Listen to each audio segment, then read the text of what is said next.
Juga ini masih seputar karbohidrat juga. Jadi berikutnya ini ada tentang gandum ya. Betul, selain jagung sebenarnya ada banyak juga salah satu sumber karbohidrat lain yang juga populer sejak lama dan menjadi makanan pokok di banyak negara. Betul sekali, dan ini gandum ini dikenal sebagai karbohidrat pertama semenjak zaman pertama kali adanya peradaban.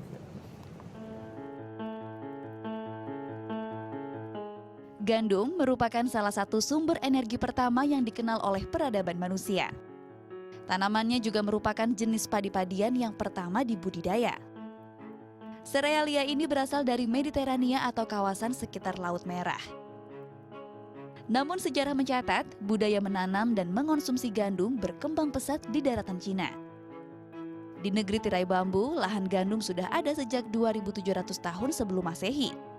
Masyarakat mengolah bahan pangan ini menjadi makanan pokok, yaitu mie. Sampai kini, Cina tercatat sebagai konsumen gandum terbesar di dunia. Produksi gandum dalam negeri memasok sebagian besar kebutuhan, namun tidak bisa swasembada. Karena pertanian gandum di Cina tak berjalan mulus. Pasalnya, hujan besar dan salju kerap menyebabkan gagal panen.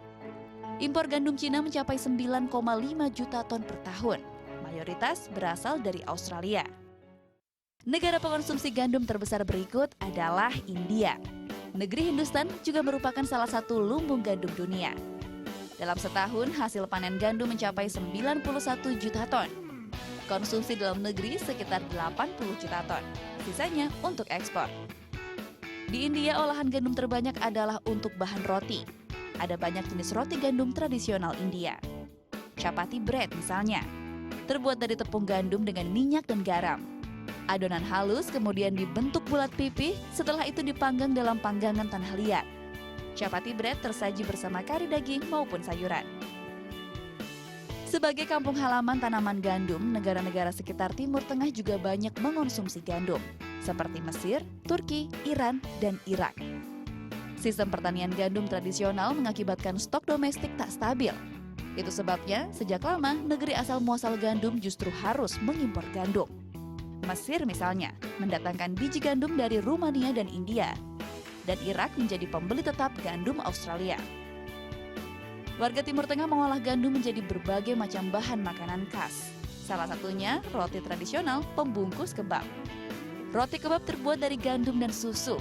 Hidangan ini populer di Turki. Berasal dari Asia, namun dalam perkembangannya gandum tak terpisahkan dari budaya Eropa. Warga benua ini mengolah gandum menjadi berbagai sumber karbohidrat pokok, seperti bubur, roti, dan pasta. Dalam penjelajahan samudra, Marco Polo membawa mie ke negeri asalnya. Sejak itulah masyarakat Eropa mengenal pasta.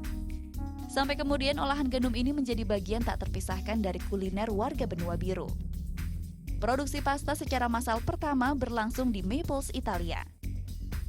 Pasta terbuat dari adonan gandum dan telur, terdapat lebih dari 650 jenis pasta.